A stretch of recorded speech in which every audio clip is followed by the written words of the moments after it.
안녕하세요. 저는 현재 카페에 와 있습니다. 평소 즐겨가는 단골 카페인데 좋아하는 음악을 들으며 이 사연을 쓰는 지금 어느 때보다 마음이 벅차올라 있습니다. 왜냐하면 얼마 전 제게 믿을 수 없는 일이 생겼기 때문인데요. 쓰는 저조차도 약간은 꿈을 꾸는 기분에 젖어 있긴 합니다. 아마 이 사연을 들으시는 분들은 설마 하는 마음으로 들으실 텐데요. 모두 사실임을 미리 밝혀둡니다. 그럼 어떤 일이 있었는지 바로 이야기 들어가 볼게요. 저는 올해로 환갑인 아줌마인데요. 제 나이가 벌써 일이 되었고 세월이 이리 무상하게 흘러버렸다는 것이 가끔은 믿기지 않습니다. 저는 22살이란 어린 나이에 시집을 왔습니다. 당시 저희 집은 농사를 짓던 집안이었고 남편네 역시 그러했는데요. 저희 시부모님은 농사를 짓는 것에 상당히 자부심이 강한 분들이셨습니다. 나중에는 오른쪽 무릎 연골이 닳아서 병원에서 수술하라는 것을 수술하면 쪼그리고 앉아 농사짓기 힘들다며 거부하신 분이 저희 시어머니셨어요. 시아버지 역시 마찬가지셨죠. 두 분 다 강인한 정신력의 소유자인 분들이셨는데요. 아마 그 이후로는 신앙심이 한몫하지 않았나 싶습니다. 두 분 다 독실한 천주교 신자들이셨는데 농사 역시 신의 뜻이라고 생각하셨고 밥을 먹을 때나 먹고 나서도 잠자리에 들기 전에도 꼭 기도를 하셨어요. 그러면서 늘 저희에게 이런 말씀을 하셨죠. 저 연근 고추들 좀 봐라. 얼마나 이쁘니? 저들의 생명력이 얼마나 대단한지 나는 반의 반도 따라가지 못할 거야. 얘 아가야. 너희들은 도시로 나가지 말고 꼭 여기 오랫도록 남아서 우리 뜻을 받들어 농사를 지어라. 알겠지? 시어머님은 쪼그란 손으로 김매기를 하고 손수 꽃들을 심으면서 이 모든 것이 하늘의 섭리고 신비함이라고 늘 감사함을 가지라고 말씀하시곤 했습니다. 저 또한 어머니 아버지가 열심히 농사를 지어 저를 비롯한 사남매를 건강히 키워내셨기에 시어머님의 농사를 향한 곧고 경건한 마음가짐을 온전히 이해할 수 있었답니다. 무엇보다 제가 시집 왔을 때부터 너그러이 대해주시고 소리 한번 지르지 않고 가르쳐주신 분들이 시부모님들이었기에 그런 좋은 성정을 가진 분들이라면 그 뜻을 받들어 오랫도록 곁에서 모시고 살고 싶었어요. 그래서 젊었을 적엔 시어머니를 따라 뙤약볕에 농사를 지으며 힘든 날에도 힘든 줄을 모르고 살았어요. 여기에 남편의 동생인 도련님도 함께 살았는데 도련님도 시부모님처럼 밝고 순수한 분이시라 같이 사는데 거리낌이 없었습니다. 하루 일과가 끝나고 시부모님과 함께 정성스레 차려낸 밥상에 옹기종기 애들과 남편, 도련님이 모여 앉아 정신없이 허기진 배로 밥을 뜰 때면 그 숟가락질 소리가 참으로 정겹고 감사하게 느껴졌죠. 하지만 시간이 흐르자 제 마음에도 변화가 생기더군요. 단 한 가지 마음속엔 가시처럼 걸리는 게 있었는데요. 바로 아이들이었습니다. 여보, 우리 아이들 계속 여기 이렇게 두어도 될까요? 우린 그렇다 치고 아이들한텐 이게 최선일지 모르겠어요. 물론야 나도 어머님의 마음 이해해요. 어머님이 얼마나 이 일을 소중하게 생각하시는지. 그런데 나도 시간이 지나고 나니까 자꾸 딴 마음이 들어요. 어떻게 하면 좋을까요? 어느 날부턴가 이 문제는 슬그머니 그 부피를 키워 커다란 걱정거리로 번지게 되었어요. 왜냐면 저희 첫째, 둘째 아이가 모두 머리가 특출나게 좋았기 때문입니다. 지금에야 영재 교육도 있고 그걸 분별하는 시험도 있다는데 저는 그런 걸 통하지 않고도 우리 아이들이 어딘가 다른 아이들과는 다르다는 걸 분명하게 알 수 있었어요.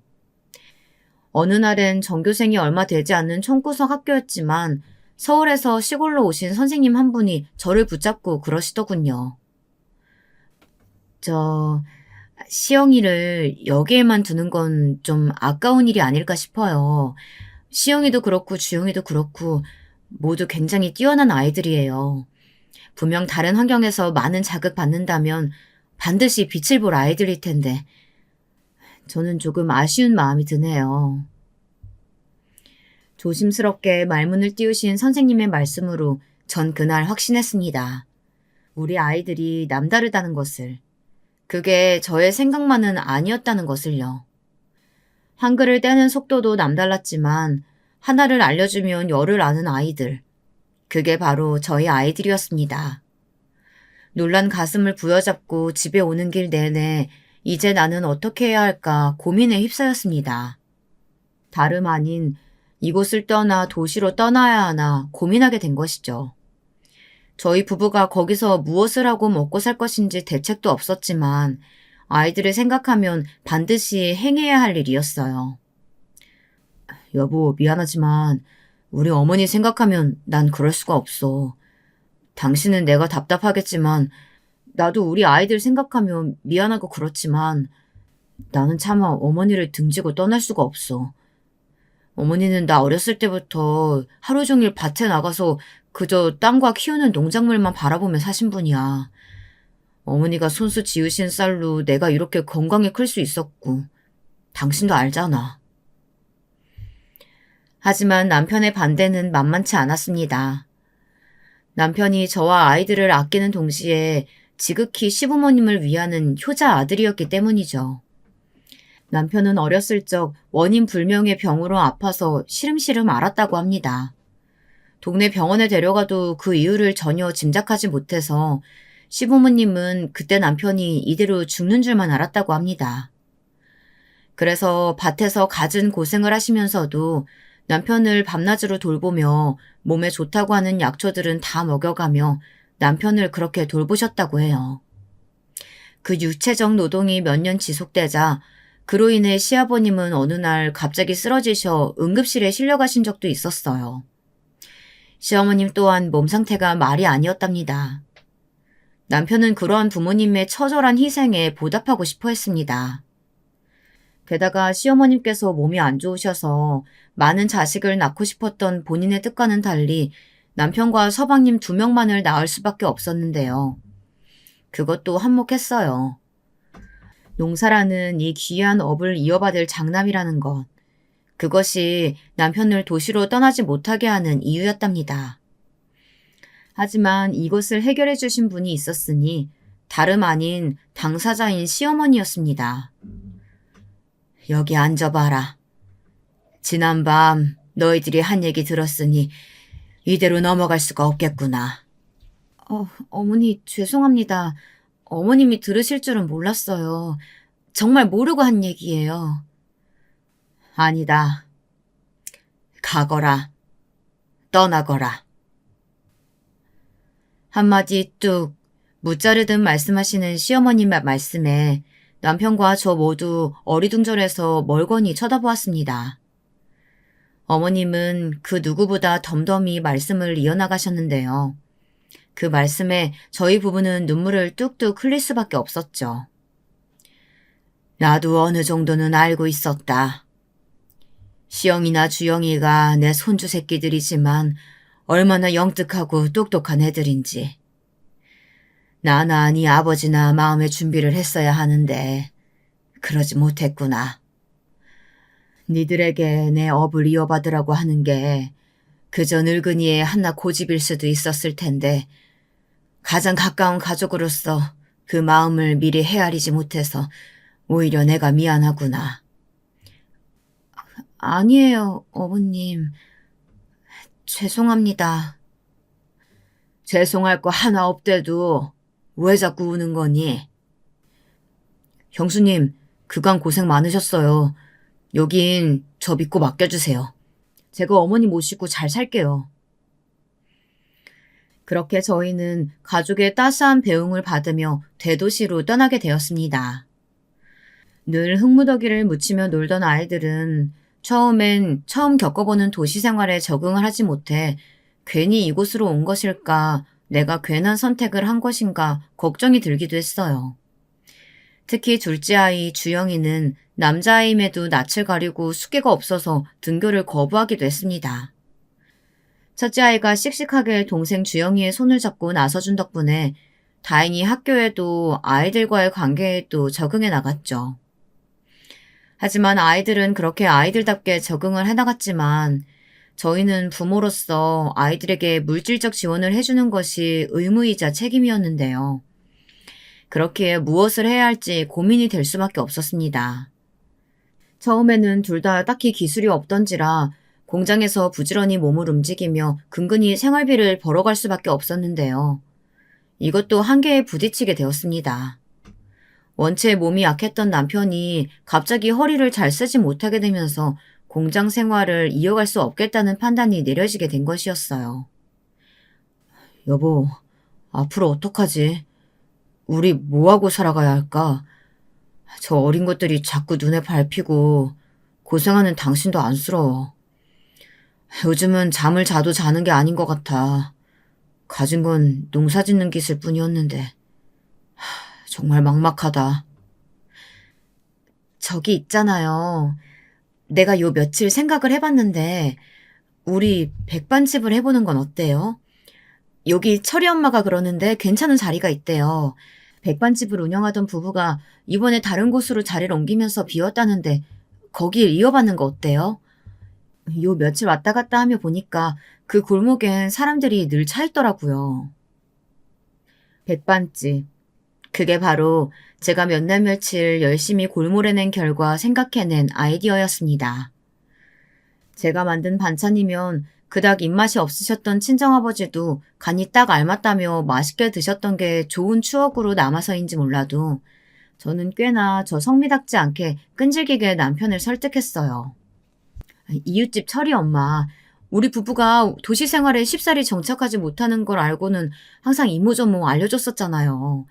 철이 엄마 말이라면 믿을 수 있지 않겠어요? 당신도 그 몸으론 다른 힘든 일 힘들 테니까 가게에서 간단히 그릇 나르는 일 하면 될 거고요.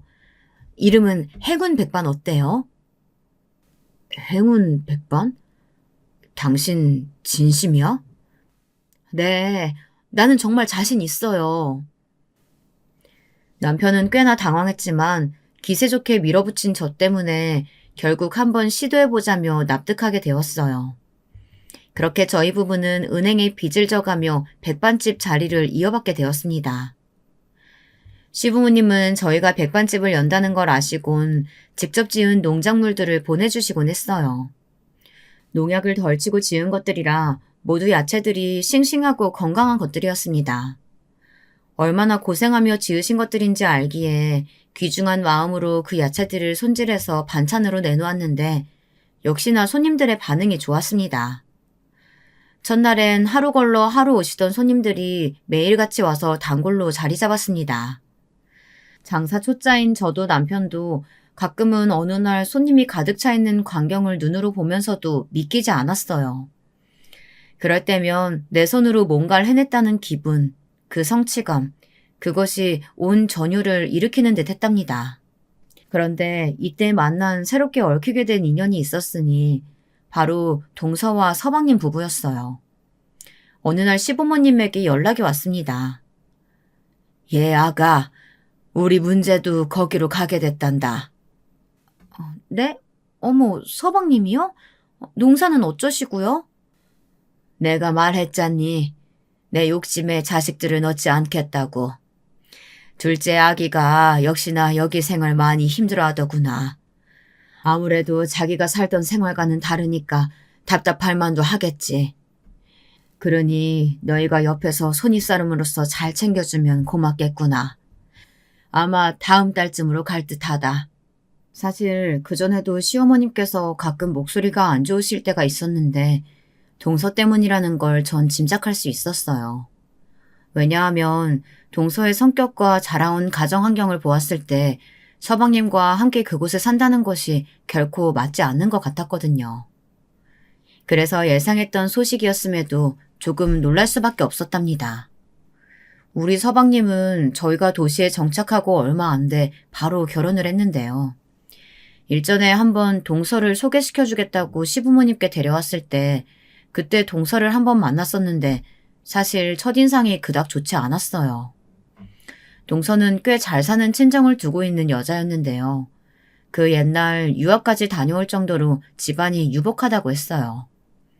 저의 자격지심 때문이었는지 모르겠지만 그렇다고만 볼 수 없는 동서의 몇 가지 행동들이 제 눈에 걸리더라고요.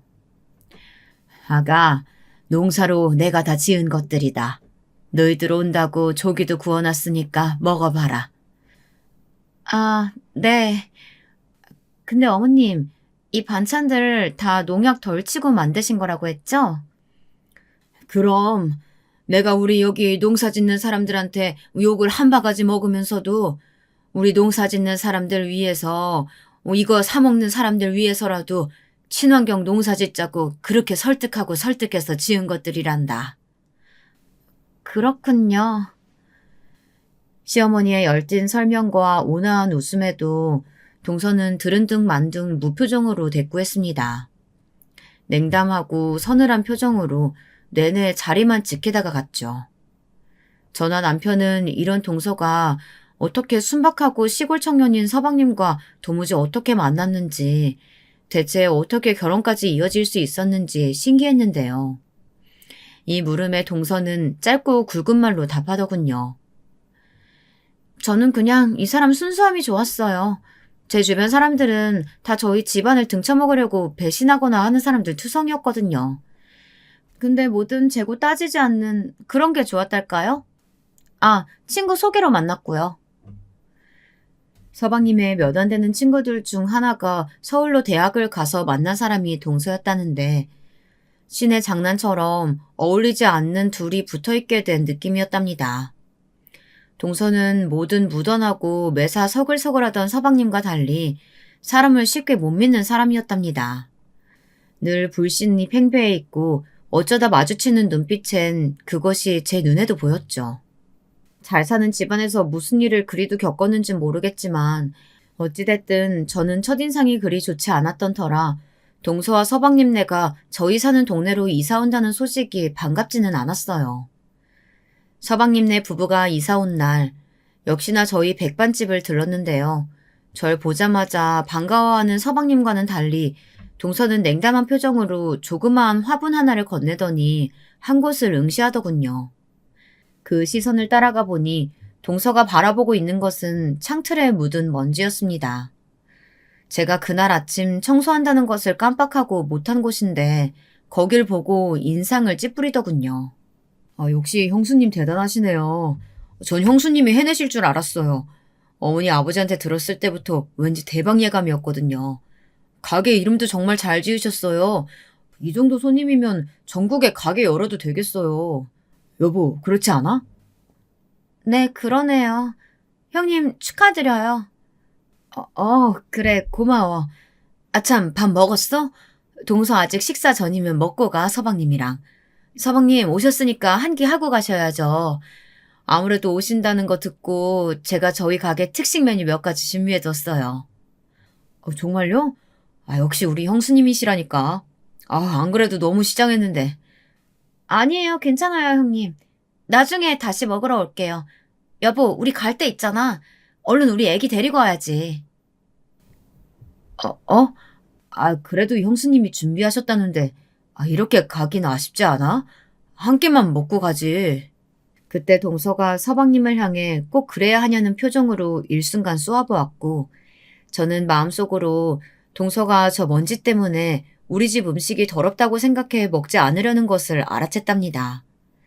한순간에 기분이 확 상하더군요. 제 표정이 굳자 어색한 분위기를 감지한 남편이 그러면 나중에 와서 식사하라며 두 사람을 보내려 들더군요. 그래. 식사는 뭐 나중에 하면 되지.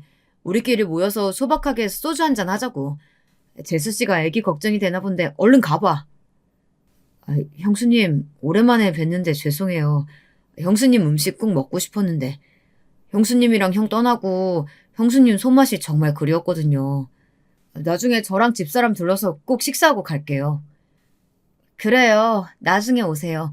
그때 와도 되죠. 동서도 꼭 와. 네, 시간 되면요. 서방님의 아쉬운 표정과는 상반된 동서의 싸늘한 표정에 저는 마음에 없는 말을 꾹꾹 눌러담아 내뱉곤 가게 문을 쾅 닫아버렸습니다. 정말 어이없지 않아? 아니 무슨 몸에 금태 두른 사람처럼 저렇게 행동해야 돼? 분명 어머님도 동서랑 지내는 내내 얼마나 불편하셨을지 뻔해. 그러니 어머님도 못 견디시고 여기로 보내신 거지. 너무 그렇게만 생각하지 마. 재수 씨가 정말 아이가 걱정됐나 보지. 남편은 애써 화를 달래려 들었지만 도무지 분이 풀리지 않더군요. 동서에게 일말의 정을 준 것도 아니었지만 자기가 우월한 종자를 가진 사람이라는 듯 행동하는 것이 꼴불견이라면 꼴불견이었달까요? 저는 그 후에도 동선의 아기를 보면 이뻐하려고 용돈도 주고 어쩌다 서방님과 가게에 오면 맛있는 음식을 차려주었습니다. 동서 아기가 아직 어렸는데 저희 애들은 어느 정도 컸던지라 저는 그 나이 때 아기들이 참 귀여웠거든요. 입에 침을 묻혀가며 음식을 오물거리는 모습이 보고만 있어도 귀여워서 저도 모르게 손길이 갔습니다. 반면 동서는 저희 애들을 봐도 별 관심도 애정도 없어 보였어요. 아, 딱 하나 관심 가지는 것이 있다면 저희 애들이 성적이었죠. 머리가 똑똑하다는 것을 알았으니 성적이 얼마나 되는지 궁금했나 봅니다. 애들이 귀찮아하는 기색을 보여도 그렇게 애들을 붙잡고 어떻게 공부하는지 물어대더군요. 그러던 어느 날은 단단히 제 화를 돋구는 일이 터지고 말았습니다. 갑자기 동서가 백반집을 찾아와 짜증스러운 얼굴로 제게 흰 봉투를 내밀더군요. 이게 뭐야, 동서? 남편한테 들었는데 여기서 우리 지은이가 공짜밥 많이 먹었다고 들어서요. 그 값이에요. 아니, 그건 같은 식구니까 그럴 수 있지.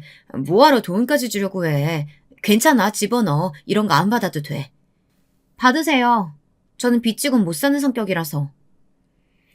사소해 보이는 싸움이었지만 평상시 동서에 대한 감정이 안 좋았던 터였던지라 저도 약간 예민해진 말투로 쏘아붙이게 되었나 봐요. 동서, 왜 자꾸 그래? 안 받겠다는데? 이런 거 안 받는다니까? 애가 먹으면 얼마나 먹는다고. 형님, 전 싫다니까요. 받으세요. 왜 주겠다는데 안 받으세요? 이 백반집이 그렇게 잘 돼요? 가격도 저렴해서 얼마 안 될 것 같은데. 저도 형님 생각해서 드리는 거예요. 그러니까 받으세요. 뭐? 동서, 말이 너무 무례한 거 아니야? 아니 뭐 우리가 손가락 빨며 사는 것 같아? 동선의 친정처럼 부유하진 않아도 우리도 자식 가르치고 밥 삼시세끼 먹으면서 잘 살고 있어. 그러니까 그냥 가. 제 말이 동서의 어딘가를 자극했는지 표정이 일순간 굳어지더니 그대로 뒤돌아 나가버리더군요. 그 뒷모습마저 어딘지 냉기가 철철 흐르고 화가 잔뜩 나보여서 약간의 후회가 들긴 했습니다. 그 후 저와 동서의 사이는 당연한 수순처럼 좁혀질 수 없는 거리로 멀어지게 되었죠. 그리고 그날 남편에게 한 가지 이야기를 듣게 되었는데요. 제 말이 완전한 실수였다는 것을 알게 되었습니다. 뭐? 동서네가 망했다고? 아니 그게 무슨 말이야? 내가 당신한테 진즉 말했어야 했는데 그러지 못했네. 동생이 어제 그러더라고. 자기도 술김에 말한 것 같아. 재수 씨네 친정이 사업하는데 거래처가 갑자기 끊기면서 부도가 나게 됐나 봐. 그래서 자기도 버는 돈을 재수 씨네 친정에 주느라고 생활이 어려졌다고 하더라고. 아마 꽤 된 것 같은데 혹여나 나한테 부담될까 봐 말을 못하고 있었나 봐. 돈 달라는 소리로 들릴까 봐? 근데 그럼 동서는 뭐 일이라도 하면서 사는 거야? 요 앞에 반찬 가게 나가서 일하고 있대. 동서가 어떤 심정으로 저희 백반집을 찾아와 그 돈을 주고 갔는지 모르겠지만 제가 한 말에 약간 상처받은 얼굴로 나간 얼굴이 묘하게 걸리더군요. 예상했지만 동서는 명절날 저를 보아도 아는 체도 하지 않고 시어머니와만 말을 섞더라고요. 어느 날 어머니도 그것을 눈치챘는지 저를 뒷방으로 불러 조용히 물으셨어요. 너랑 둘째 아가 사이에 무슨 일 있니? 왜 이렇게 둘이 있으면 차가운 분위기가 감도는 거야? 내가 다 눈치가 보인다. 무슨 일 있으면 솔직하게 말해봐. 아니에요. 제가 그냥 좀 동서가 어려워서요. 어려울 게 뭐 있어, 가족인데. 둘째 애가 쌀쌀맞아 보이긴 해도 속은 여리고 무른 애야. 저리 깐깐한 모습 하고 있어도 보이는 게 다가 아니야. 너도 겪어보면 알 거야. 그땐 시어머니의 말씀을 다 이해하지 못했습니다. 왜 그리 따스한 시선으로 동서를 보고 계시는 것인지. 워낙에 타고난 성정이 온화하신 분이긴 했지만 그래도 못된 사람과 이기적인 사람을 구분해내지 못하는 분은 아니었어요. 그런데 왜 그런 말씀을 하신 건지 아리송했습니다. 그 말씀을 온전히 이해하게 된 건 그로부터 아주 오랜 시간이 지난 후였습니다. 저와 동서의 사이가 좋지 않자 서방님도 저희 가게의 발길이 뜸해지셨고 지은이도 더 볼 수가 없게 되어 마음이 씁쓸해지더군요. 제가 나서서 먼저 사과라도 해야 하나 싶었는데 자존심이 뭔지 쉽사리 손이 전화기로 가지 않더라고요. 아마도 싸늘하고 냉기 어린 동서의 얼굴을 마주치는 게 두렵고 회견아 사과를 받아주지 않을까 두려웠던 것일 테죠. 시간이 흐르고 나서 생각해보니 그저 아주 작은 사건이었을 뿐인데 미안하단 말 한마디면 모두 녹아 흐를 마음이었을 텐데 참으로 후회로 똘똘 뭉친 시간이었습니다. 그러던 어느 날 이 모든 걸 뒤바꾸게 된 사건이 발생하고 말았습니다. 너무나 청천벽력이고 끔찍한 소식이었던지라 저도 남편도 그 자리에 그만 주저앉아 버렸답니다. 그게 무슨 말이야? 여보, 사실이야? 서방님이 어떻게 됐다고? 내가 일단 병원으로 가볼게. 가서 상황 설명해 줄 테니까 당신은 여기 있어. 공장의 기계에 몸이 깔려 돌아가시게 된 서방님의 마지막 모습이 너무도 처참한 모습이었기에 차마 의사들도 보여주길 꺼려했고 그 모습을 보자마자 동서는 그 자리에서 졸도했다고 합니다. 남편 역시 한참을 덜덜 떨며 넋을 놓고 있었다고 하고요. 남편은 자신의 하나뿐인 동생을 참으로 아꼈습니다. 그렇기에 더 충격이 컸습니다. 서방님의 소식에 그만 몸져 눕고 말았어요. 백반집을 나오지 못하고 그렇게 며칠을 누워 지냈던 남편과 달리 저는 생계를 책임지고 있었기에 일을 하긴 했지만 때때로 동서 생각을 멈출 수가 없었습니다. 내 남편도 저리 힘들어하는데 동서는 지금 어떤 심정일까? 내가 가봐야 하는 건 아닐까? 여러 생각이 들더군요. 동서와 감정적으로 너무 멀어져 떨어져 산 세월이 길다 보니 이럴 때조차 도움의 손길을 건넬 수가 없더라고요. 장례식에서조차 동서의 손 한 번 잡아주지 못한 것이 가슴에 내내 걸렸습니다. 그러던 어느 날 학교에 돌아온 저희 큰딸애가 다소 침울한 표정으로 그러더군요. 엄마, 지은이 너무 불쌍해. 엄만 지은이랑 얘기해봤어? 너 지은이 어디서 만났어? 놀이터에서 지나다 만났는데 작은 엄마도 그렇고 다들 너무 힘들어 보였어. 내가 말 걸어도 못 들으시고 어딘가 넋이 나가신 분 같았어. 저는 그 순간 말문이 박혔습니다. 그리고 남편을 대신해 나와 있는 이모님에게 주방을 맡기고 뛰쳐나가서 동서네를 찾아갔습니다. 동서와 멀어진 뒤론 경제적인 상황 때문에 다른 집으로 이사를 갔다고만 들었지 실제로 방문한 적은 없었기에 주소도 남편에게 물어서 찾아가야 했어요. 도착한 곳은 사실 제 눈을 의심하게 할 만한 그런 형편의 집이었습니다.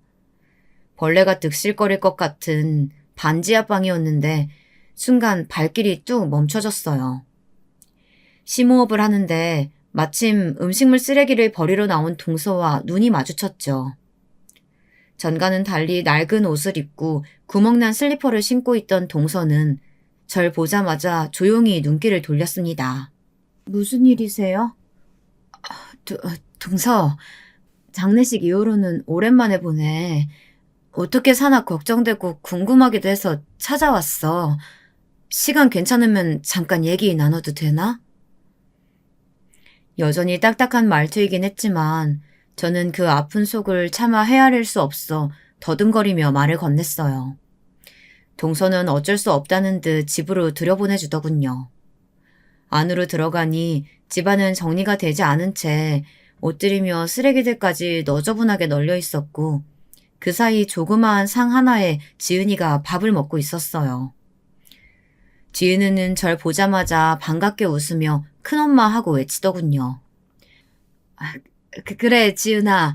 오랜만이지? 아이고, 밥 먹고 있었구나. 큰엄마가 이것저것 과일이랑 사왔으니까 먹자. 금방 깎아줄게. 형님, 칼이 없어요. 그냥 주세요. 과일. 물에만 씻어서. 응? 칼이 왜 없는지 그 말에 의아함을 느꼈지만 물을 수가 없어 과일을 물로 깨끗이 씻어 이 빠진 접시 위에 올려주었습니다. 그러면서 잠시나마 동선의 살림살이를 엿볼 수가 있었는데요. 모조리 너무 낡고 해진 것들 뿐이라 입술이 꼭 깨물어졌습니다. 특히 아이가 쓰는 것 같은 공부 책상은 어디서 주워온 듯 낙서가 잔뜩 되어 있었는데 마음이 아파서 차마 오래 쳐다볼 수가 없겠더군요.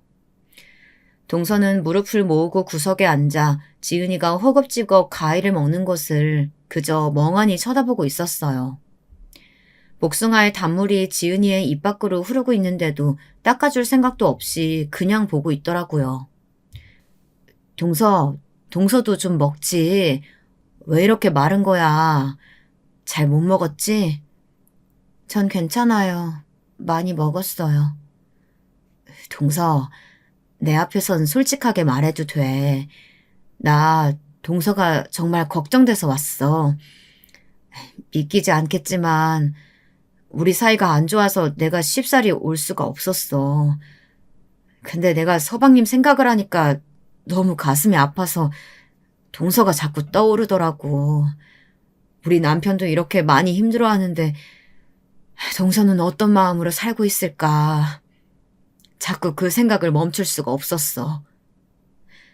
지난날 내가 형님이지만 동서에게 못나게 군 것도 있고 말이야. 사실 서방님이 사고 전날 우리 백반집을 찾아왔었어. 동서 알고 있었겠지만 그날이 우리 작은애 생일이었잖아. 세상에 선물을 사들고 왔더라고. 직접 색종이로 접으신 별이랑 학을 잔뜩 병에 담아가지고 왔는데 우리 남편도 나도 바쁘다는 핑계로 장난감 하나 사주고 땡쳤는데 우리 애 위해서 몇백 개를 접어가지고 오신 거야. 나는 우리 지은이한테 제대로 뭐 하나 안겨주지도 못했는데. 그런데 그때 제 말에 생기도 의지도 그 무엇도 찾아볼 수 없던 동서의 눈동자가 천천히 눈물로 젖어 들어가기 시작했어요. 저 역시 참을 수 없어 제가 먼저 주책맞게 눈물을 터뜨려 버렸답니다. 그러면서 조심스레 서방님과의 기억을 주섬주섬 꺼내놓기 시작했는데 이윽고 동서가 끄끄거리며 오열을 하더라고요. 형님, 저 어떻게 살아야 할지 모르겠어요. 제 상처뿐인 인생, 남편이 그나마 건져 올려줬는데, 그나마 안아줬는데, 이제 누가 절 안아줘요? 그 사람 왜 그렇게 빨리 가버린 거예요? 내 인생은 왜 이렇게 복이 없는 거예요? 저한테 남은 거 우리 지은이뿐이라서 얘만 생각하면 살아야 되는데. 형님, 나 자꾸 의지가 없어져요. 나 그냥 안 살고 싶어요.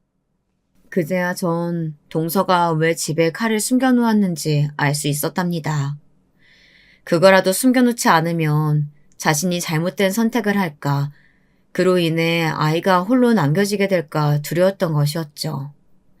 마지막 남은 자신의 모성애로 그렇게라도 꾸역꾸역 삶을 이어가고 있던 동서를 보니 저는 차마 그 앞에 무슨 말을 뱉어낼 도리도 없이 그냥 동서를 붙잡고 따라 울어버렸습니다. 그렇게라도 내가 너의 아픔을 알고 있으니 힘내라고 그 온기를 전해주고 싶었던 것 같아요.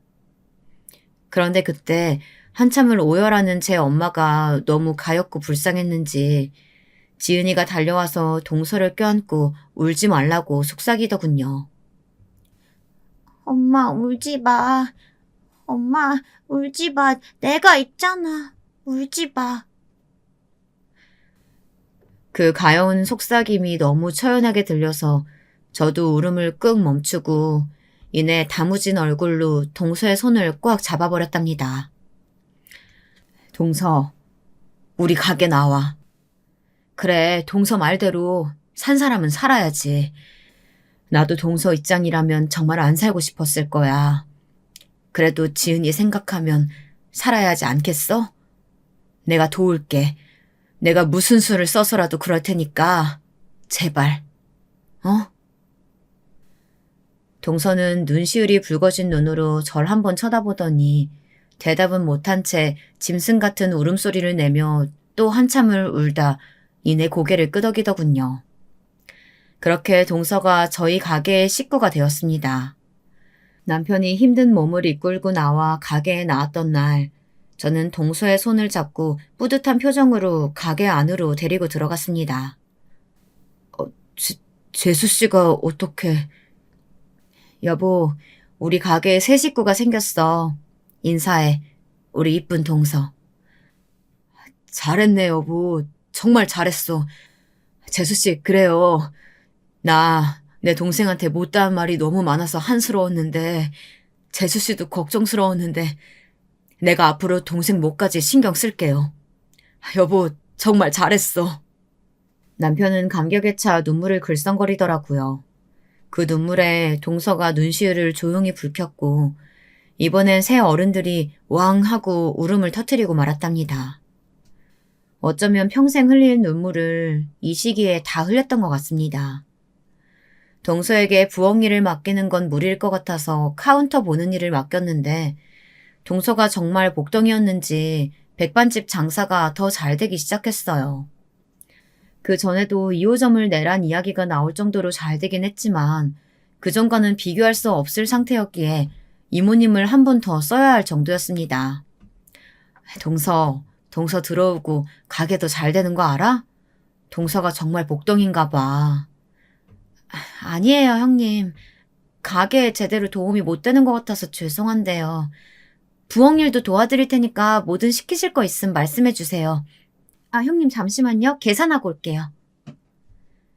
그리고 그게 어쩌면 다행이었던 것이 가게가 바쁘고 정신이 없다 보니 동서도 점점 굳세고 힘찬 아줌마가 되어가더라고요. 그 모습이 어찌나 씩씩하고 대견스러워 보이던저. 가게 첫날 힘없는 손길로 계산을 하던 동서의 어두침침한 얼굴이 마음에 걸려 제가 잘한 게 맞을까 싶었었는데 어느새 동서는 조금씩 변화하고 있었습니다. 어느 날은 제게 그런 말을 하더군요. 형님이 아니었다면 제가 이렇게까지 웃고 살 수 있었을지 모르겠어요. 늘 월급도 더 챙겨주시고 정말 감사해요.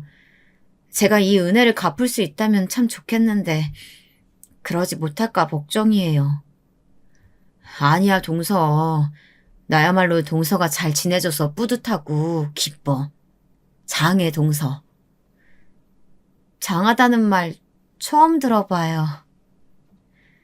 따뜻한 대화가 오가며 저와 동서의 사이는 더욱 가까워져 갔고 전보다 훨씬 말랑해진 동서의 해사한 얼굴을 보면 제 얼굴에도 저절로 미소가 번져나갔습니다. 동서는 확실히 어딘가 편해 보였고 저를 대하는 태도 역시 부드러워졌어요. 언젠가는 가게가 끝난 후 동서의 깜짝 생일 파티를 준비한 날, 다 같이 케이크를 켜고 남편이 피곤하다는 애들을 먼저 데리고 나간 후 저와 동서 둘이 남았을 때 은밀한 속 이야기도 들을 수 있었는데요. 사실 형님, 저는 다른 사람들과 친하게 지내는 거 잘 못해요. 그래서 언제든 누구에게든 싹싹하고 사교성 있는 형님이 부러웠어요. 사실 형님도 아시다시피 제 친정이 부유하긴 했지만 제 엄마가 계모였거든요. 엄마가 일찍 돌아가셔서 아빠가 엄마 자리 만들어주겠다 싶고 데려온 여자였는데 저한테 개밥 먹이며 얼마나 못살게 굴었는지 몰라요. 그래서인지 제 어린 시절은 늘 위축되고 주눅들어 있었어요. 성인이 되어서도 그 그림자는 떨어지지 않더군요. 그때 만난 사람이 저희 남편이에요. 그리고 형님이고요. 형님은 저와 너무 다른 사람 같아서 질투가 났는데 이제 보니 제가 참 어리석었네요. 형님이 저한테 이렇게 빛이 되어주시는데 저 형님 때문에 살잖아요. 동서, 난 전혀 몰랐어. 그냥 도도하고 새침대기 같은 사람이라고만 생각했는데 오히려 난 동서가 날 무시한다고 생각했었어. 나도 자격지심이 있었나 봐. 그렇게 생각하실 만해요. 제가 그렇게 행동했잖아요. 손 아랫사람이면서 먼저 다가가려 하지도 않고 툴툴거리기만 하고요. 죄송했어요, 형님. 진심이에요. 저는 지금 형님 만난 게 제 삶의 행운이고 귀인이라고 생각해요. 이 식당 이름처럼요. 저는 그날 동서의 그늘어린 마음을 다독여주는 친정언니 같은 사람이 되어줘야겠다 다짐했습니다. 하지만 이대로 동서가 온전히 잘 살아만 준다면, 우리 가족이 이렇게 서로를 부둥켜 안고 살아갈 수만 있다면, 그렇다면 더 바랄 것이 없었는데 그때 일이 터지고 만 거예요. 사모님, 큰일 났어요. 네? 아침부터 무슨 일이세요? 아무래도 시세가 비는데 이게 적은 돈이 아니라서요. 아유, 제 생각엔 그 사모님 동서되는 분이 가져간 것 같아요. 내 입으로 말하고도 믿기지가 않는데 일단 얼른 가게로 와보세요. 전날 감기 몸살로 일찍 퇴근하고 죽은 듯 잠만 자다가 다음날 아침 이모님에게 연락을 받았는데 그 내용이 뜬금없었습니다. 동서가 돈을 가져갔다는 이야기였어요. 그럴 리가 없을 텐데 일단 가게로 갈게요. 그렇게 가게로 서둘러 뛰어갔는데 정말 이모님 말씀처럼 300만 원이 비더라고요. 지금이야 300만 원이면 그리 큰 돈이 아니지만 당시엔 결코 적은 돈이 아니었어요. 아무리 저희 백반집 장사가 잘 된다고 하더라도 말이에요. 급하게 동선의 집에 찾아가 봤는데 이미 동선은 이사를 가고 없었습니다. 야반도주를 한 것처럼 집안은 말끔히 비어져 있었어요. 딱 하나 남아있는 지은이 책상이 덩그러니 방 안에 놓여 있는데 순간 머리가 멍해지고 화가 치밀어 올랐습니다. 어떻게 이럴 수가 있지? 어떻게 나한테 동서가 그럴 수가 있어? 여보, 나 동서 어떻게든 찾아낼 거야. 어떻게든 찾아낼 거라고. 그리고 얼굴 보고 묻고 따져야겠어. 왜 나를 배신했는지. 처음에는 저를 다독이던 남편도 나중엔 화가 났는지 어두운 안색이 돼서 한숨을 푹 쉬었습니다. 그 일은 저희 부부에게 말 그대로 상처나 다름없었습니다. 나도 전혀 예상하지 못했다.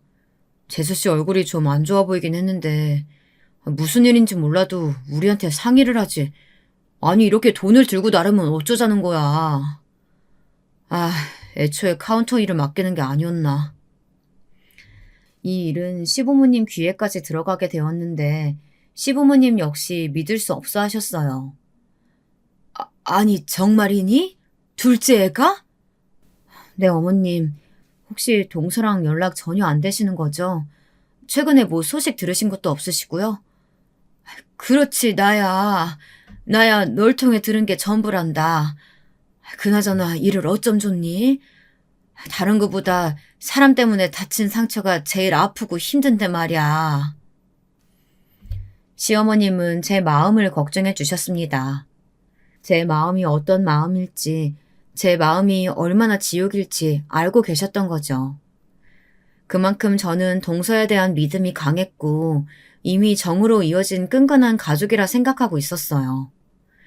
어린 시절 사랑받지 못하고 자란 동서의 그늘을 꼭 보듬어 주겠다며 더 마음을 쏟았었는데 그런 제게 어떻게 뼈아픈 상처를 안겨줄 수 있는지 용서가 되지 않았습니다.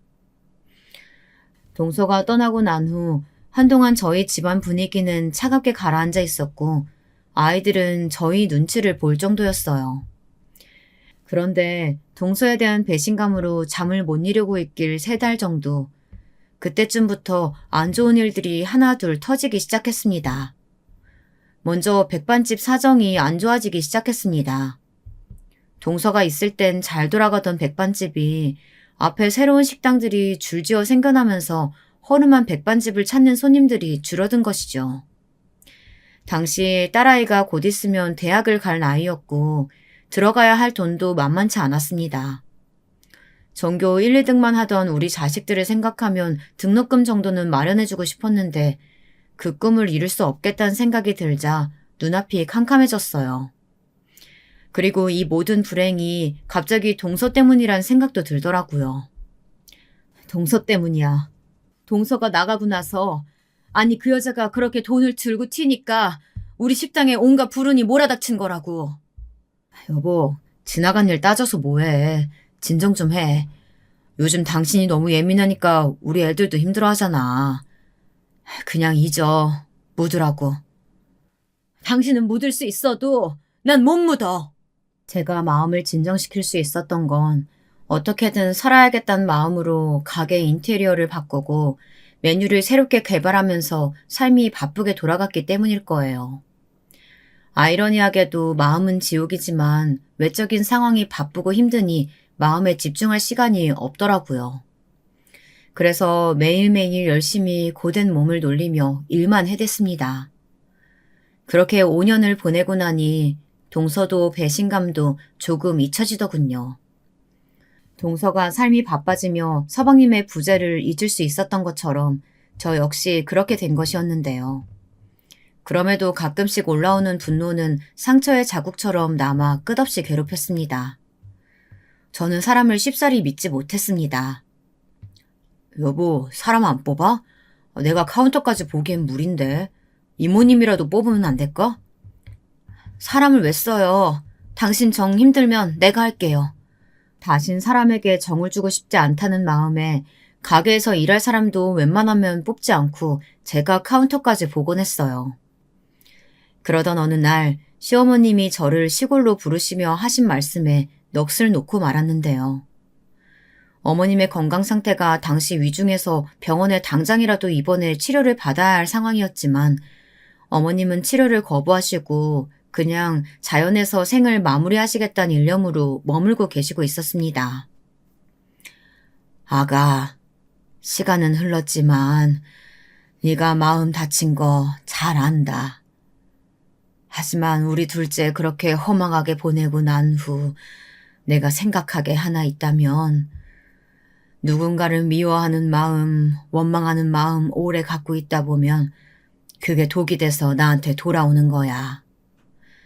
나도 믿던 신을 그토록 원망했는데 그게 하등 도움이 되지 않았어.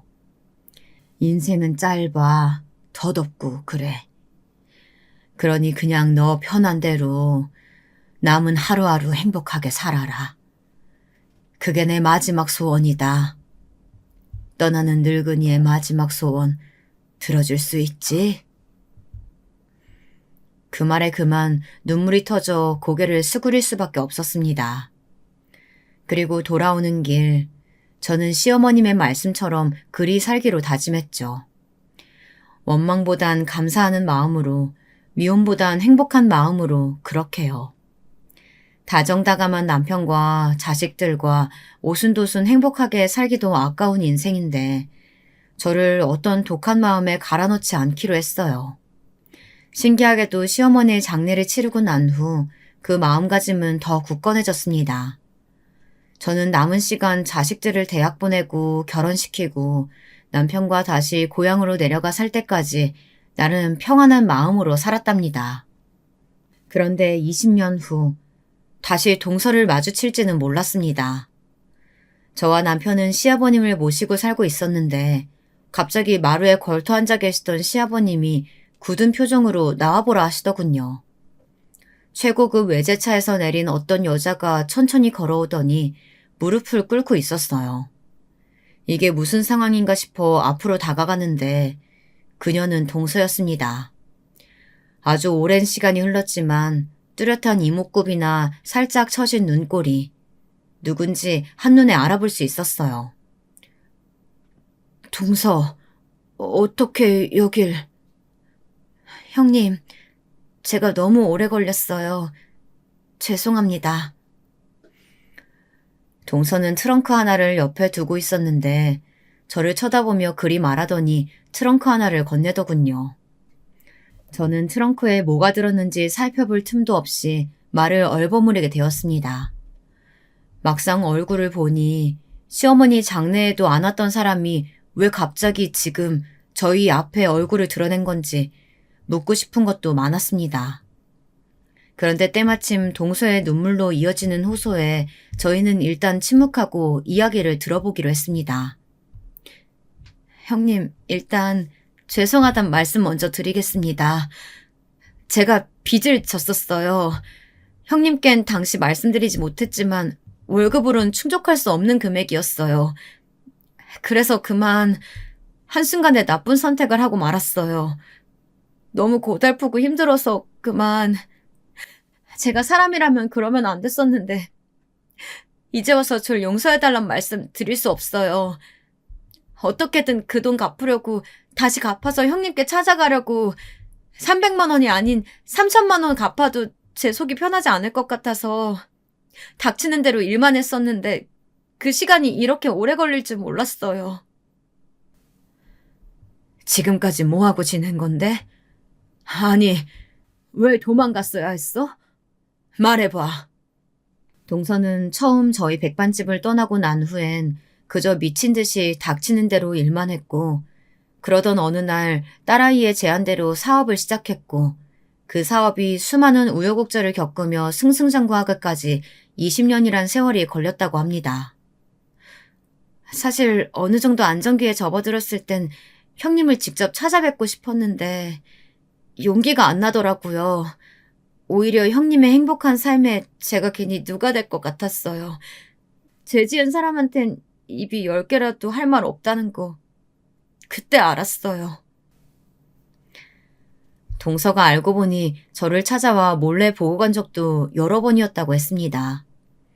그런데 행복해하는 저희 가족을 보고 그대로 발길을 돌렸다 하더군요. 자신이 제게 큰 상처를 주었다는 것을 알았고 거기에 소금을 뿌린 격이란 생각이 들어 망설여졌다고요. 어쩌면 모든 것을 망각하고 이대로 각자의 갈 길을 가는 것이 현명할 거란 생각이 들었다고 합니다. 근데 그건 제 비겁한 합리화였어요. 몸이 아파 보니 알겠더라고요. 얼마 전에 암 진단받고 간병인을 두게 됐는데 그 사람 이름이 형님이랑 같더라고요. 신기하죠? 그분을 보니까 형님 생각이 안 들 수가 없었어요. 저한테 따뜻하게 대해주시던 기억, 저를 가족처럼 여겨주셨던 기억. 그 기억들을 어떻게 잊을 수 있겠어요. 동서는 말을 멈추고 엉엉 울었습니다. 저 또한 모든 사정을 다 알게 되고선 그저 한 줄기의 눈물을 흘리며 동서를 일으켜 세울 수밖에 없었는데요. 그때 그제야 동서의 재촉으로 가져온 트렁크를 살펴보게 되었습니다. 거기엔 30억이란 금액이 들어있었습니다. 형님, 30억이에요. 은혜에 비하면 턱없이 부족한 금액이지만 이렇게라도 갚고 싶습니다.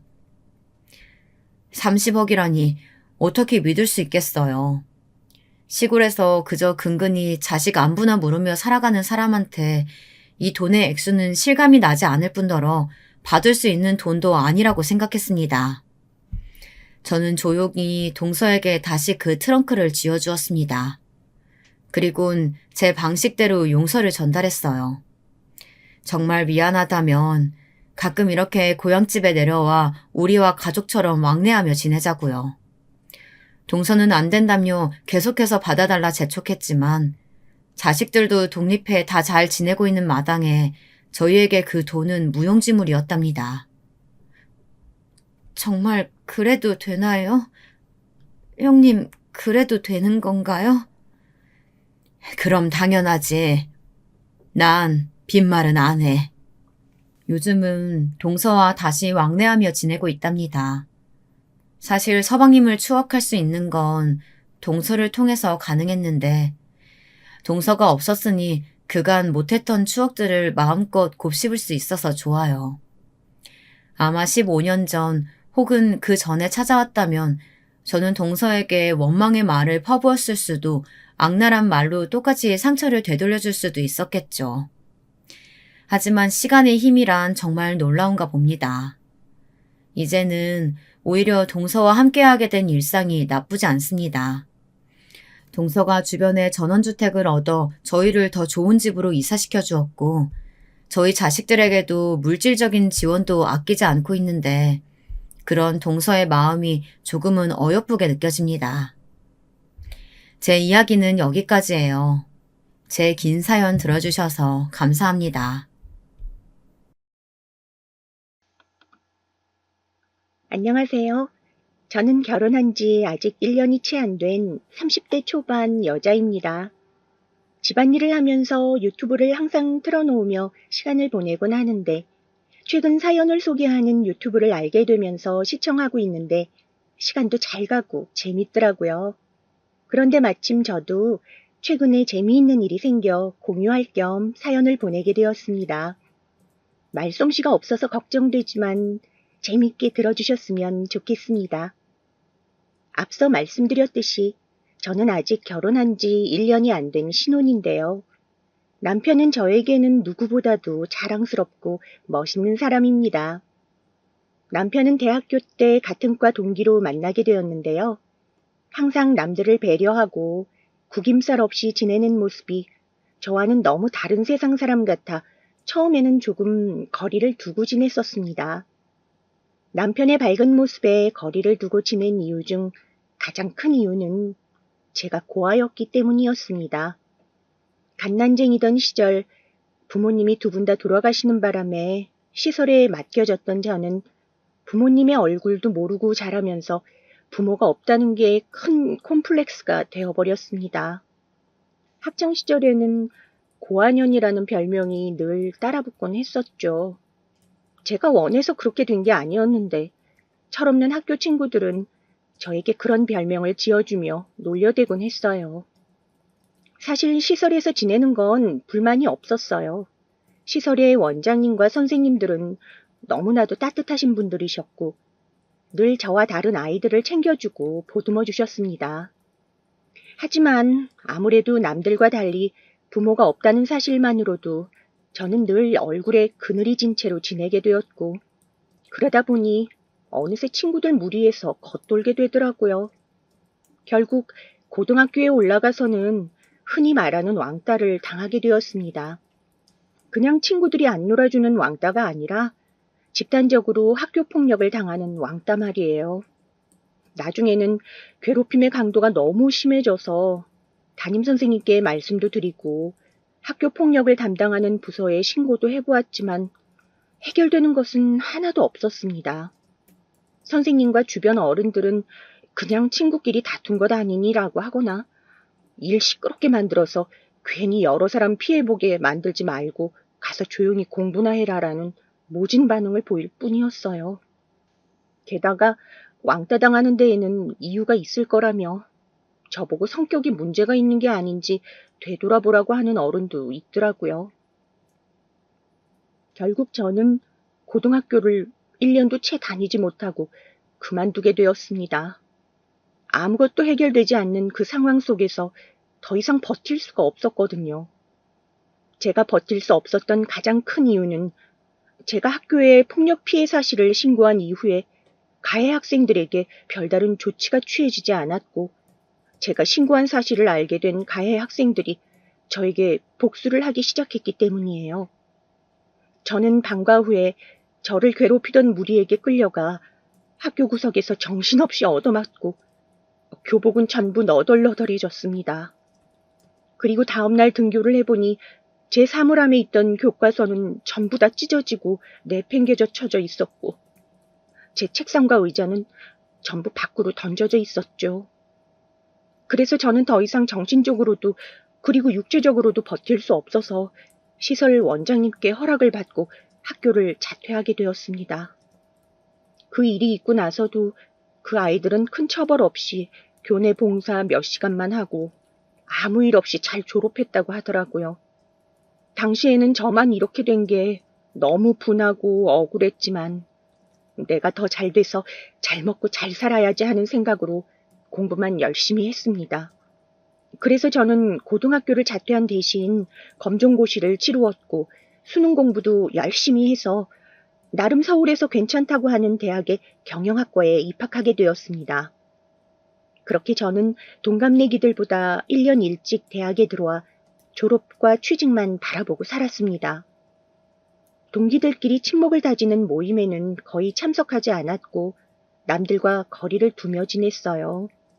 그렇게 몇 년을 지내던 와중 우리 과에 편입으로 들어온 후배를 소개하는 자리에 우연히 참석하게 되었습니다.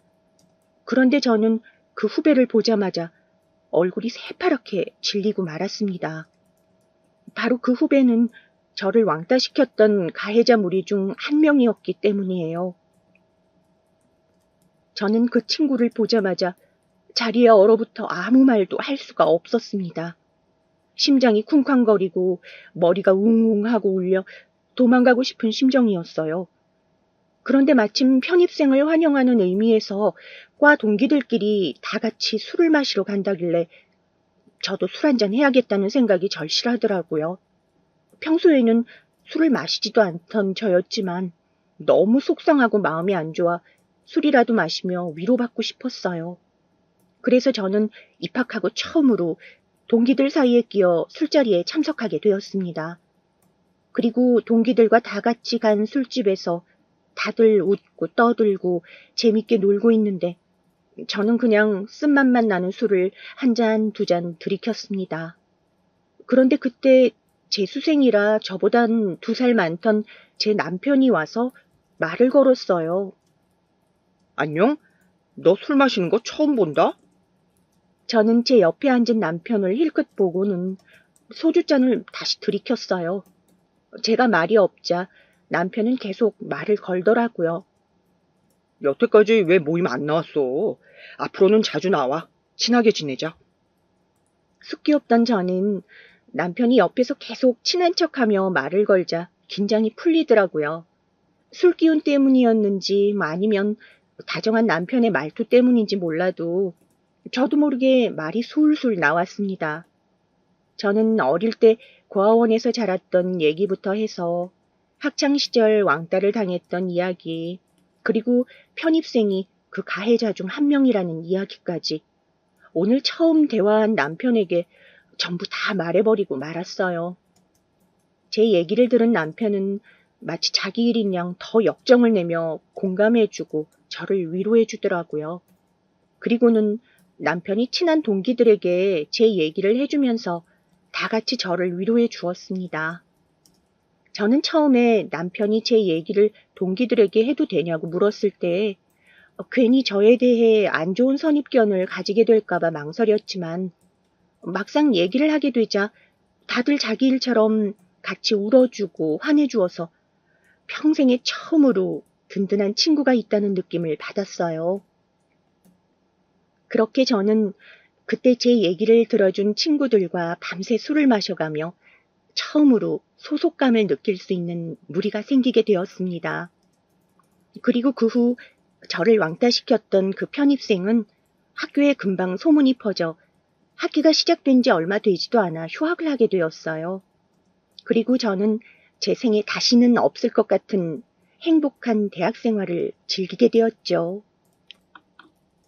그리고 마음이 잘 맞았던 남편과는 금방 서로 좋은 감정이 생기게 되어 곧 사귀는 사이가 되었습니다.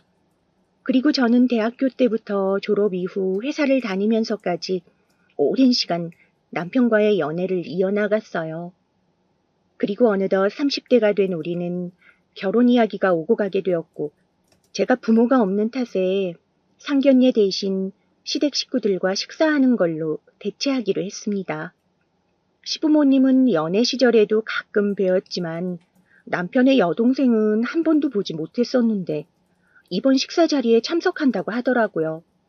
그리고 떨리던 식사날 당일 예약한 한식당에 먼저 도착해서 시댁 식구들을 기다리고 있던 저는 시부모님과 함께 걸어 들어오는 시누이를 보자마자 기겁을 하고 말았습니다.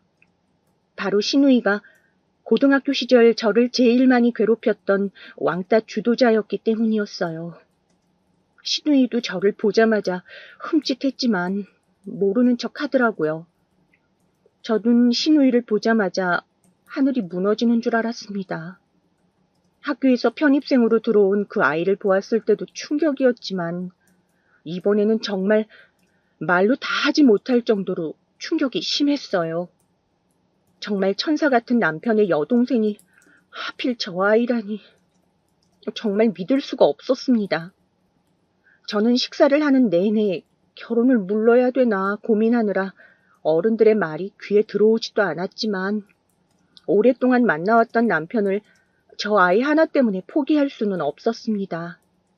저 아이도 나이를 먹었으니 성격이 바뀌었겠지. 나 하나만 조용히 있으면 되겠지 하면서 애써 제 자신을 타일러 보았어요. 하지만 식사 시간 내내 최대한 티를 안 내려고 했던 제 의지와는 다르게 제 표정이 너무 안 좋았나 봅니다. 식사가 끝나고 집에 돌아가는 길에 남편이 저에게 안색이 안 좋아 보인다며 괜찮냐고 물어보자 저는 그냥 오늘 좀 긴장해서 그런 것 같다고 얼버무렸습니다. 그리고 그 이후 최대한 그 아이에 대해서 신경 쓰지 않으려고 했어요. 하지만 며칠 지나지 않아 모르는 번호로 문자가 와서 보니 바로 그 아이였습니다. 저랑 친해지고 싶다는 핑계로 남편에게 제 연락처를 물어서 연락한 것이었어요. 야, 너 설마 오빠한테 다 얘기한 거 아니지? 저는 문자 메시지 내용을 보고 손이 너무 떨려 답장을 하지도 못했습니다. 심장이 쿵쾅거리고 식은땀이 났지만 애써 문자 내용을 모르는 척하기로 했어요. 그래도 남편이 좋아 결혼하는 거고 결혼하면 저 아이랑 같이 살 것도 아닌데 옛날 일이 모태수라고 마음을 단단히 먹기로 했습니다. 저도 옛날에 소심하고 나약했던 제가 아니니 그냥 무시하고 열심히 일을 하며 결혼 준비에만 신경 써야겠다고 다짐했어요. 그리고 그 일이 있고 보름쯤 지났을 때부터 본격적으로 결혼 준비를 시작하게 되었습니다. 회사 동료들에게도 물어보고 인터넷에서 정보도 찾아가면서 계획을 꼼꼼하게 세우기 시작했어요. 웨딩 업체도 몇 군데 알아보고 신혼여행도 어디로 갈지 정하고 하나하나 남편과 같이 의논하고 계획하면서 기대감에 점점 부풀어 갔습니다. 그리고 어느 정도 웨딩 업체 방문 일정이 확정된 후 시부모님께 상황을 보고드렸어요. 그리고 남편이 일 때문에 바쁘기도 하고 저도 어머님이랑 친해지고 싶은 마음에 어머님한테 같이 예약하러 다니고 싶다고 말씀을 드렸습니다. 그랬더니 어머님도 너무 좋다고 하시면서 호호 웃으시더라고요. 그런데 그때 갑자기 그 아가씨가 끼어들어 이렇게 말하더라고요. 어머, 새언니. 엄마보다는 내가 시간이 지금 엄청 많은데 이런 거는 원래 젊은 여자들끼리 다녀야지 잘하는 거예요. 나이 먹은 우리 엄마보다는 내가 더 요즘 트렌드를 더 잘 알지 않겠어요? 우리 엄마 요새 놀러 다니느라 바쁜데 그냥 나랑 같이 다녀요. 저는 아가씨의 말에 당황했지만 저와 아가씨의 관계를 알 리 없던 시어머니는 미애도 같이 셋이서 가면 더 재밌겠다고 즐거워하시더라고요. 그런데 아가씨가 굳이 저랑 둘이서만 다니겠다고 바락바락 우겨대는 통에 어쩔 수 없이 그렇게 하기로 결정이 되었습니다. 차마 어머님 앞에서 옛날 일 들춰내면서 기분 상하는 일 만들고 싶지 않아서 그냥 그렇게 하기로 했어요. 그리고 며칠 뒤 첫 예식장 투어를 다니던 날이었습니다. 너무나도 당연하게도 아가씨는 저를 위해서 따라다니는 것은 하나도 없었고 오히려 방문하는 예식장마다 트집을 잡고 진상을 피우더라고요. 어쩜 매번 예식장에 갈 때마다 예약 담당자를 앞에 앉혀놓고 한 번을 빼놓지 않고 핀잔을 주는지 여기는 밥이 너무 맛이 없다는 둥 음식 가짓수가 왜 이거밖에 없냐는 둥 불평을 해대고 식대가 너무 비싸다고 불만을 표시하기도 했습니다. 사실 저희 부부는 어른들께 최대한 손을 벌리지 않고 결혼식을 진행하기 위해서 최대한 저렴하고 괜찮은 곳으로 알아본 것이었는데 신우의 진상에 완전히 질려버린 예식장 담당자가 예약은 없던 일로 하자며 웃으며 저희를 쫓아냈습니다. 결국 저희는 예식장 음식만 공짜로 시식하고 나오게 되었네요. 저는 이런 아가씨 때문에 화가 나서 죽겠는데 아가씨는 거드름을 피우면서 이렇게 말을 하더라고요. 야, 너 내 덕분에 공짜 밥 먹은 줄 알아. 너같이 친척도 없고 친구도 없는 년은 결혼식장도 안 가봐서 이런 거 모르잖아. 저는 아가씨의 말에 너무 어이가 없었지만 애써 무시하고 집에 돌아왔습니다. 그리고 그 후에도 며칠 동안이나 아가씨와의 고문과 같은 동행이 계속되었습니다. 첫날 갔던 예식장에서 그렇게 쫓겨난 이후 마지못해 여러 군데 점 찍어둔 식장들을 며칠 동안이나 돌아다니면서 상담을 받았습니다. 그렇게 왔다 갔다 이동을 할 때마다 밥값이며 차비며 다 제 지갑에서 나갔고 차가 없는 아가씨 때문에 매번 30분 넘는 거리를 운전해서 데려오고 데려다주며 운전기사 노릇을 해야 했습니다. 그리고 웨딩드레스를 예약할 때는 가관도 아니었습니다. 사실 여자들은 결혼식의 로망이 바로 웨딩드레스에 있잖아요. 결혼할 때가 아니면 그렇게 예쁘고 화려한 드레스를 언제 입어보겠습니까? 그만큼 웨딩드레스는 신부 체형과 취향에 맞춰서 잘 골라야 하는 거 다들 아실 거예요. 그런데 아가씨는 저랑 웨딩드레스 투어를 가서도 제가 입어보는 드레스마다 자기 스타일이 아니라며 계속 다른 걸로 바꾸라고 하고 저를 피곤하게 했어요. 제가 마음에 들어서 봐두었던 드레스는 입어보지도 못하게 하고 정신없게 하더라고요. 옆에서 하도 참견하고 정신없게 하는 통에 드레스를 잘 고르지 못하고 있는데 갑자기 아가씨가 옆에 있던 직원을 향해 이렇게 말하더라고요. 아, 얘가 고아라서 이런 거 잘 못 골라요. 비싼 옷을 입어봤어야 할지. 저는 정말 제가 잘못 들은 줄 알았습니다. 남들 앞에서 그런 모욕적인 말을 하다니요. 그런데 그 말을 들은 드레스샵 실장님이 오히려 제 편을 들면서 이렇게 말씀하셨어요. 같이 오신 친구분은 신부님에 비해 체격이 좀 있으신 편이라 두 분이 보는 눈이 다르신가 봐요. 신부님은 몸매가 여리여리하셔서 처음에 봐두셨던 스타일이 딱 괜찮은 것 같은데 어떠세요? 그 말을 들은 아가씨는 얼굴이 시뻘개져서는 혼자 씩씩거리며 콧김을 뿜더라고요. 결국 저는 그냥 실장님이 추천해주는 드레스가 제일 마음에 들어서 그 드레스로 예약을 했습니다. 그리고 웨딩 사진은 다행히 친구 남편이 스튜디오를 운영하고 있어서 결혼 선물로 찍어주기로 한 덕에 한시름 놓게 되었어요. 사실 아가씨와 스튜디오까지 알아보러 다닐 거 생각하니 상상만으로도 이가 갈렸었거든요. 그렇게 지옥 같은 결혼식 준비가 끝나고 신혼집을 알아보러 다니는데 또 사단이 났습니다. 우선 남편과는 1, 2년 정도 전셋집에 들어가 살면서 신혼부부 청약으로 아파트를 구해보기로 했어요. 저와 남편 직업상 평일에 시간을 내기가 힘들어 당분간 주말마다 전셋집을 알아보러 다니기로 했는데요. 시부모님께 전해 들었는지 또 아가씨가 그 사이를 비집고 들어오는 거 아니겠어요? 제 남편 보고 오빠는 바쁘니까 주말에 집에서 쉬라면서 자취를 많이 해본 자기가 무조건 같이 다녀야 된다고 팍팍 우겨대더라고요. 사실 남편한테 듣기로는 아가씨가 대학생이 되자마자 자취를 한 건 맞지만 매일같이 클럽을 다니고 학교도 제대로 나가지 않다가 학사 경고장이 날라와 시부모님 손에 집에 끌려간 적도 있었다고 하고요.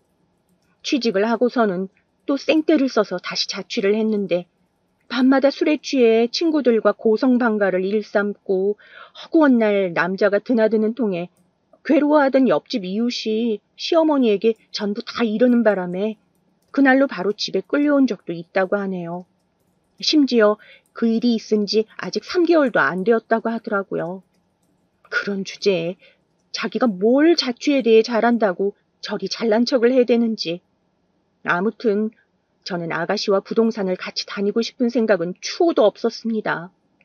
하지만 저랑 같이 다니겠다는 아가씨의 말을 들은 남편이 안 그래도 자기가 바빠서 시간도 없는데 잘 됐다면서 고맙다고 하더라고요. 그리고 시부모님도 그렇게 하는 게 좋겠다면서 맞장구를 치시고요. 다들 그렇게 하라고 하는데 저 혼자 싫다고 하기에도 좀 눈치가 보여서 어쩔 수 없이 아가씨랑 같이 다니게 되었습니다. 그리고 역시나 아가씨랑 같이 다니면서 또 지옥 같은 상황이 펼쳐졌죠. 아가씨는 부동산을 가는 내내 차에서 저를 무시하면서 제 신경을 긁어대기도 하고 자취에 대해 빠삭하게 잘 안다는 인간이 부동산 중개인에게 무식한 티가 팍팍 나는 질문까지. 저는 너무나 창피해 어디 쥐구멍이라도 있다면 숨어버리고 싶었습니다. 아가씨가 학교 다닐 때부터 공부도 안 하고 멍청한 건 알았지만 성인이 된 지금도 이렇게 무식한 얘기를 할 줄은 몰랐습니다. 저보고 하는 말이 어차피 나중에 새 집 사서 이사 갈 거면 그냥 지금부터 집 사서 그 집에서 살면 되지 왜 전세를 구하냐고 잔소리를 하더라고요. 그러더니 또 하는 말이 아주 가관이었습니다. 야, 너 집 사면 내가 그 집에서 살고 네가 우리 엄마 아빠랑 살면 될 것 같은데? 우리 집 비싼 집이야. 너 그런 데 살아본 적 없잖아? 그리고 여태까지 부모 없이 살았는데 이참에 우리 엄마 아빠를 부모라고 생각하고 친하게 지내봐. 나중에 재산 물려받을 때 나한테 반만 떼주면 돼. 그리고 너 고아원 같이 낡은 데서만 살아봐서 굳이 새 집에서 살 필요 없잖아?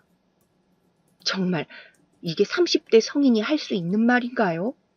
어떻게 이런 인성 글러먹은 무개념 또라이가 제 남편과 같은 배에서 나왔는지 믿을 수가 없었습니다. 저는 이런 말도 안 되는 말을 듣고 나서부터는 그냥 체념하고 한 귀로 듣고 한 귀로 흘려버렸습니다. 옆에서 뭐라고 떠들든 신경 쓰지 않기로 했어요. 그런데 집을 보러 다니는 내내 저렇게 회방을 놓고 잔소리를 하는 통에 제대로 집을 볼 수가 없더라고요. 그래서 시누이랑 다니는 내내 수많은 집을 봤지만 그중에서 신혼집을 결정하지는 못했습니다. 그리고 결국 저는 이래서는 안 되겠다 싶어서 조치를 취했습니다. 결혼식도 이제 얼마 안 남았는데 얼른 집을 구해야 돼서 시간이 없었거든요. 저는 아가씨 몰래 혼자 평일에 반차를 내고 부동산에 가서 집을 알아보았습니다. 아가씨 없이 저 혼자 집을 보러 다니니 그렇게 평화롭고 편할 수가 없더라고요. 부동산 중개인이 설명해주는 말도 귀에 쏙쏙 잘 들어오고요. 결국 저는 제 마음에 쏙 드는 집을 찾을 수 있게 되었습니다. 그리고 제가 고른 집을 사진 찍어 남편에게 보낸 후 의견을 구했죠. 오빠, 나 오늘 외근 나왔다가 쉬고 싶어서 반차 쓴 김에 부동산 좀 돌아봤는데 괜찮은 집이 있더라고. 내가 방금 사진 보냈는데 확인 한번 해줄래? 오빠만 괜찮다고 하면 나 여기 꼭 계약하고 싶어. 남편은 제 말에 사진을 확인해 보더니 볕이 너무 잘 들어오는 것 같다며 제가 고른 집이니 당연히 좋을 거라면서 저를 믿어주더라고요. 사진만 보고도 흔쾌히 여기로 계약하자고 해주니 기분이 너무 좋았습니다.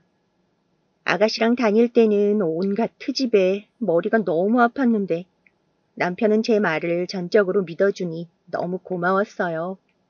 아무튼 정말 많은 고생 끝에 남편의 허락으로 다사다난했던 전셋집 계약은 그렇게 끝이 났습니다.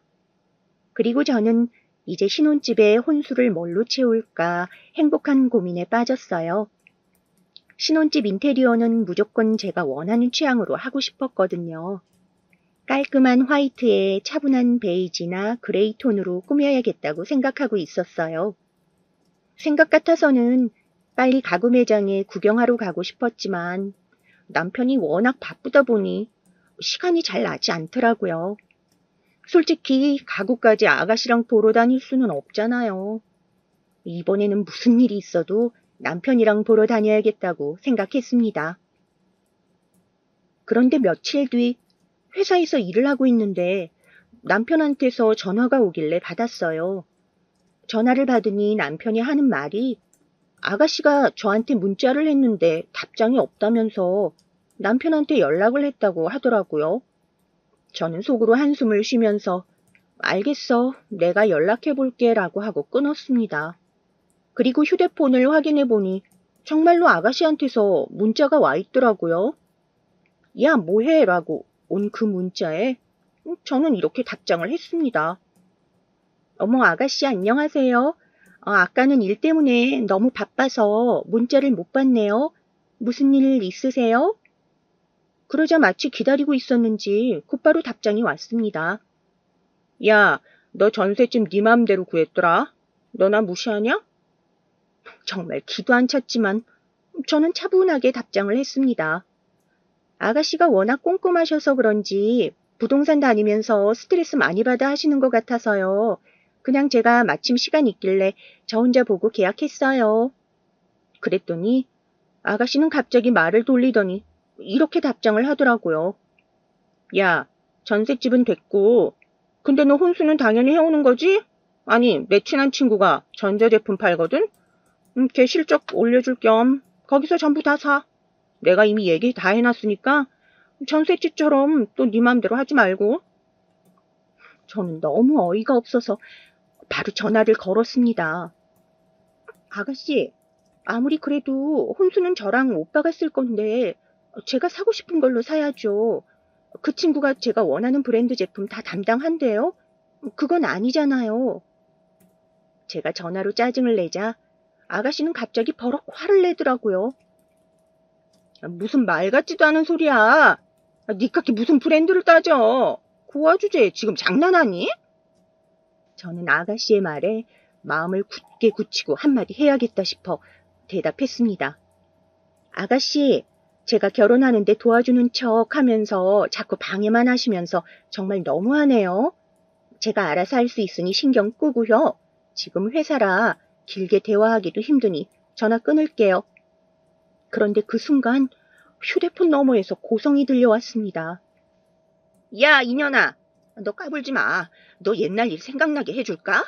교복 다 찢겨서 울고불고 하던 그 시절로 돌아가게 해줘. 이 돈도 없는 년이 몸으로 우리 오빠 꼬셔서 팔자 펴보려는 것 같은데 내가 평생 괴롭혀줄까? 어? 또 얻어 터져 볼래? 저는 아가씨의 막말을 듣고 순간 예전에 괴롭힘을 당하던 그 일이 떠올라 심장이 쿵쾅거렸습니다. 눈앞이 까마득해져서 저도 모르게 휴대폰 전원을 꺼버렸어요. 저는 너무 서러워서 화장실에서 숨죽여 울고 또 울었습니다. 얼마나 울었는지 거울을 보니 눈과 입술이 퉁퉁 붓고 시뻘개져 있더라고요.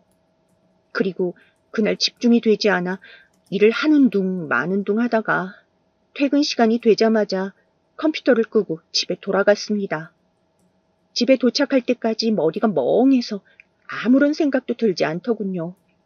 아까 그냥 듣고 있지만 말고 한 소리 했어야 했는데 그럴 생각도 용기도 나지 않았던 제가 너무 원망스러웠습니다. 그렇게 저는 그날 밤 뜬 눈으로 뒤척이기만 하다가 밤을 새버렸어요. 그 일이 있고 난 뒤 저는 최대한 아가씨의 연락을 피하기 위해 노력했어요. 아가씨의 휴대폰 번호를 차단해놓고 남편이나 어머님을 통해서 연락을 하면 일이 바쁘다는 핑계로 연락을 받지 않았죠. 결혼 준비만 다 끝나면 더 이상 아가씨가 이것저것 참견할 일 없으니 조금만 더 참자고 생각을 했습니다. 처음에 식사 자리에서 아가씨를 봤을 때 이렇게까지 저를 힘들게 할 줄은 정말 몰랐는데 어떻게 성인이 된 지금도 어릴 때 하던 그 양아치 짓을 못 버리고 저러고 있는지 정말 한심했습니다. 그런데 무엇보다도 더 한심한 건 아가씨가 저런 짓을 하는데도 맞서지 못하고 혼자 울고 괴로워하는 제 자신이었어요. 대학교에 가서 친구들도 사귀고 사회생활하면서 나름 강해졌다고 생각했는데 아니었나 봐요. 학창시절 왕따 당했던 기억이 저도 모르게 트라우마로 남아있었는지 이상하게 아가씨가 하는 행동에 대해서는 제대로 맞서질 못하겠더라고요. 남편과 시부모님은 아가씨의 과거에 대해서 전혀 모르고 있는 것 같던데 이제 와서 15년이나 지난 그 얘기를 꺼내는 것도 좀 그렇고 어찌해야 될지 잘 모르겠더라고요. 그냥 조금 더 마음을 단단히 먹는 수밖에 없다고 생각했습니다. 그리고 얼마 후 저는 남편과 결혼식을 올리게 되었어요. 사실 결혼식 때에도 아가씨가 일부러 저를 골탕 먹이려고 흰색 원피스를 입고 왔는데 정말 끝끝내 저러는 모습이 너무 황당하기도 하고 우습기도 하더라고요. 제 시누이가 왕따 가해자라는 것을 아는 제 친구들이 결혼식장에서 흰 원피스를 입고 있는 아가씨를 보고 한동안 수군거렸는데 그 소리를 듣긴 들었나 몰라요. 아무튼 결혼식을 무사히 마치고 신혼여행은 가까운 제주도로 다녀왔습니다. 한 번뿐인 결혼이라 유럽으로 신혼여행 가는 게 꿈이었는데 그놈의 코로나 때문에 제주도가 최선이더라고요. 그리고 그렇게 신혼여행을 다녀온 후 신혼집에서 행복한 나날들을 보냈어요. 신혼이라는 게 이렇게 달콤한 건지 처음 알았습니다. 퇴근하고 집에 돌아와서 제가 사랑하는 남편과 하루를 마무리하고 또 새로운 아침을 함께 맞을 수 있다는 게 너무 행복했어요. 그리고 그렇게 지낸 지 10개월쯤 지났을 때였어요. 갑자기 퇴근하고 온 남편이 하는 말이 아가씨가 우리 부부한테 밥을 사겠다면서 주말에 신혼집 근처로 온다고 했다는 거예요. 남편은 제가 아가씨와 사이가 좋은 줄 알고 흔쾌히 좋다고 했답니다. 저는 괜찮은 척 하려고 했지만 저도 모르게 눈물이 나왔나 봐요. 남편이 제 얼굴을 보더니 왜 그러냐며 깜짝 놀라 안아주더라고요. 저는 서러운 마음에 남편 품에 안겨 한참을 울다가 겨우 진정된 이후 못했던 얘기들을 전부 꺼내기로 결심했습니다. 그리고 저는 학창시절의 얘기들과 식사 자리에서 아가씨를 만난 이야기, 그리고 결혼 준비에 있었던 일들을 모두 남편에게 들려주었어요. 겨우 진정했는데 옛날 일들을 꺼내니 다시 울음이 멈추질 않더라고요. 제 얘기를 들은 남편은 처음에는 믿지 않는 듯 하더니 제가 너무 서럽게 울면서 말하자 믿어주기 시작했어요. 남편 말로는 아가씨가 어렸을 적부터 사고를 많이 치고 다니긴 했지만 그냥 귀여운 말괄량이 수준으로만 알고 있었다고 하더라고요. 그리고 저와 아가씨가 고등학교 동창인 건 알았지만 서로 아는 척도 안 하고 친해 보이지도 않길래 그냥 학창시절에 서로 잘 모르는 사이였나 보다 하고 생각했대요. 남편은 2년 가만 안 둔다면서 불같이 화를 내더니 곧바로 아가씨한테 전화를 하려고 하더라고요. 저는 다급하게 남편을 말리며 어차피 주말에 보기로 했으니 조금만 참으라고 했습니다. 남편은 씩씩거리면서 쉽게 화를 가라앉히지 못하더라고요. 그리고 며칠 뒤 아가씨와 만나기로 한 주말이 되었습니다. 아가씨가 예약한 식당은 시댁 근처 한우 무한 리필집이었습니다. 식당에 들어가서 예약자 목록에 떡하니 써져 있는 아가씨의 이름을 보자 갑자기 심장이 두근거리며 식은땀이 나기 시작했습니다. 마음을 가다듬고 남편과 함께 예약된 방으로 들어가 보니 아가씨는 아직 도착하지 않았더라고요. 그리고 10여 분 뒤 아가씨가 들어왔습니다. 저는 아가씨와 어색한 인사를 나누었고 잠깐 동안의 정적이 흐른 뒤 아가씨는 고기만 먹기 시작했습니다. 저는 마음이 너무 불편하고 체할 것 같아 속이 답답해서 고기가 무슨 맛인지 어디로 들어가는지도 모른 채 그냥 먹는 신용만 하고 있었죠. 그런데 잠시 후 남편이 잠깐 화장실에 간다며 나간 사이에 소고기를 깨작거리던 저를 보며 아가씨가 한마디 하더군요. 야, 너 소고기 처음 먹어보니? 부모 없이 거지꼴로 살아서 무슨 맛인지도 몰라? 저는 순간 심장이 덜컹하고 눈물이 흐를 것만 같아서 대답하지도 못하고 멍하니 있었습니다. 그러자 아가씨는 젓가락을 상위에 탁 하고 내려놓더니 소리를 지르더라고요. 야, 이 고아녀나. 대답을 해야지. 소고기 처음 먹어보냐고. 이 거지 고아녀나. 고아라 돈 없어서 몸 파는 년이 얼른 대답 안 해? 저는 모욕적인 언사에 참지 못하고 눈물을 흘렸습니다. 마음 단단히 먹고 강해지기로 했었지만 막상 이 상황이 닥치니 온몸이 부들부들 떨리고 힘이 빠져 한마디도 못하겠더라고요. 제가 계속 대답은 하지 않고 울고만 있자 아가씨의 막말은 점점 심해졌고 나중에는 제 머리채를 잡고 흔들기까지 했습니다. 그리고 그러길 몇 분째 갑자기 문이 벌컥 열리며 남편이 들어왔습니다. 아가씨는 깜짝 놀라며 아무 일도 없었다는 듯 태평하게 다시 앉더니 저를 보며 이렇게 말하더라고요. 어머, 새언니, 표정이 왜 그래요? 아, 뭐 안 좋은 일 있어요? 그런데 아가씨가 말을 끝내자마자 남편이 소리를 지르며 아가씨의 멱살을 잡고 일으켜 세웠습니다. 그러더니 무서운 얼굴로 소리를 지르며 말하더라고요. 야, 이 못된 년아. 너 나 없을 때 했던 말 다시 해봐. 이 미친년이 도대체 어디서 그런 말 배워가지고 다니는 거야?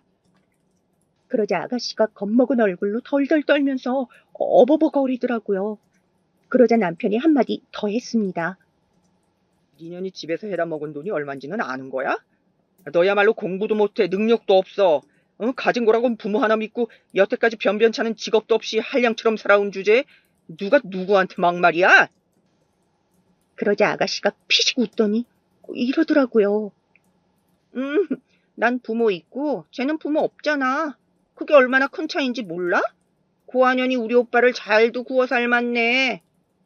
그런데 그 순간 남편이 아가씨의 뺨을 찰싹하고 세게 후려쳤습니다. 옆에서 울고만 있던 저는 그 소리에 깜짝 놀라 눈물도 멈춰버렸어요. 남편은 금방이라도 죽일 듯한 기세로 아가씨를 노려보며 소리쳤습니다. 너는 부모도 있는 년이 그렇게 쓰레기같이 살아왔냐? 어? 우리 부모님이 그렇게 가르치든? 네 새언니는 부모님이 일찍 돌아가셨어도 혼자 바르게 자라온 사람이야. 네 능력에는 절대 쳐다도 못 보는 번듯한 직장에 다니면서 자기 할 일 똑바로 하고 사는 훌륭한 사람이라고. 너 다시 한 번만 내 여자 함부로 건드리면 죽여버릴 줄 알아. 남편은 큰 소리를 버럭 지르면서 아가씨를 내동댕이 쳤습니다. 아가씨는 바닥에 넘어진 채로 불쌍하게 울더라고요. 저도 여태까지 저렇게 소리 지르는 남편의 모습은 처음 봐서 그대로 얼어버렸습니다. 그리고 남편은 조용히 가방을 챙기고 제 어깨를 감싸며 식당 밖으로 데리고 나갔어요. 나가면서 식당 직원분들과 손님들에게 얼마나 죄송하고 낯부끄러웠는지 몰라요. 남편은 식당 직원분에게 시끄럽게 해서 죄송하다며 연신 사과를 하고선 계산까지 하고 나와버렸습니다. 저는 남편과 차에 타고 나니 순간적으로 감정이 폭발하여 엉엉 울었어요. 남편도 눈물을 글썽이며 저를 다독여주더라고요. 앞으로는 자기 동생 때문에 괴로워할 일 없게 자기가 지켜주겠다면서요. 그렇게 집에 돌아와 남편과 서로를 달래주며 토닥거리고 있는데 갑자기 시부모님과 아가씨가 집으로 들이닥쳤습니다. 아버님은 현관에 들어서자마자 남편과 저에게 소리를 지르며 이렇게 말씀하시더라고요. 네 나이가 몇인데 애한테 손찌검이야. 내가 그렇게 너를 가르치디? 그러자 옆에 있던 어머님도 저한테 이렇게 말씀하셨어요. 세아가, 아무리 우리 미애가 너랑 동갑이어도 신우이한테 어떻게 그런 욕짓거리를 할 수가 있니? 저는 어머님과 아버님의 말씀을 듣고 정신이 나갈 것만 같았습니다. 아가씨가 집에 가서 어떻게 얘기를 했길래 또 우리만 잘못한 사람으로 알고 계시는지. 그리고 시부모님이 아가씨 말만 듣고선 저한테 뭐라고 하시는 걸 보고 갑자기 15년 전 왕따를 당할 때 어른들이 했던 말들이 떠올라서 가슴이 답답했어요. 그때처럼 지금도 역시 내 편은 없는 건가? 역시 어른들은 나한테 상처만 주는구나 하고요. 그런데 그때 남편이 차가운 얼굴로 이야기를 했습니다. 아버지, 어머니, 일단 앉아서 이야기를 들어보세요. 자세한 내용을 하나도 모르시는 것 같은데 지금 제 얘기를 들어주시지 않는다면 저는 이대로 가족과 연을 끊고 살 수밖에 없습니다. 남편의 말에 당황한 시부모님은 저와 남편을 번갈아 보았습니다. 하지만 서러운 표정으로 울고 있는 저의 모습과 단호한 표정을 짓고 있는 남편의 얼굴을 본 시부모님은 무언가 단단히 일이 꼬인 것을 아셨는지 표정이 심각해지시더라고요. 그리고 잠깐의 침묵 후 아버님께서 먼저 말을 꺼내셨습니다. 우선 양쪽 이야기를 다 듣는 게 맞겠지. 일단 미의 이야기는 들었으니 이제 너네 이야기도 한번 해봐라. 아버님의 말씀에 가족들은 다 같이 식탁에 둘러앉았습니다. 남편은 어머님 아버님께 제가 학창시절에 겪었던 일들, 그리고 대학교 때 편입생으로 인해 제 아픔을 알게 된 이야기, 그리고 결혼 준비하면서 겪었던 일들과 오늘 식당에서 있었던 일까지 자초지종에 대해 모조리 다 말씀을 드렸습니다. 남편이 이야기를 하는 내내 옆에서 아가씨가 저거 다 거짓말이라면서 회방을 놓았지만 아버님의 조용히 하라는 무서운 말에 찍소리도 못하고 가만히 있었습니다. 얘기가 다 끝난 후 어머님은 충격을 받아 눈물만 뚝뚝 흘리셨고 아버님은 화가 머리끝까지 나셨는지 헛기침을 하시면서 연신 손부채질만 하시더라고요. 아버님은 아가씨한테 이 일이 진짜 사실이냐고 물었어요. 아버님은 아가씨가 학창시절에 좀 불량한 친구들과 어울렸던 건 알았지만 이렇게 또래 친구를 심하게 괴롭히고 왕따시켰는지는 전혀 모르셨거든요. 역시나 당연하게도 아가씨는 자기는 그런 적 없다면서 사실을 부인했습니다. 결국 아버님은 진짜인지 아닌지 확인을 해봐야겠다면서 아가씨를 시켜 친한 친구에게 전화를 걸게 했어요. 아가씨는 눈물이 그렁그렁한 얼굴로 덜덜 떨면서 어쩔 수 없이 전화기 버튼을 눌렀습니다. 친구가 전화를 받자 아가씨는 아버님이 시키는 대로 저에 대한 얘기를 꺼냈어요. 야, 너 우리 오빠 와이프 알지? 그러자 그 친구는 시키지도 않았는데 아가씨의 악행을 술술 불더군요. 아, 그 고한현? 알지. 근데 너 오늘 작전은 성공했어? 오늘 기회만 되면 손맛 다시 볼 거라며. 아주 반쯤 죽여놓지 그랬어. 아무튼 그래서 어떻게 됐어?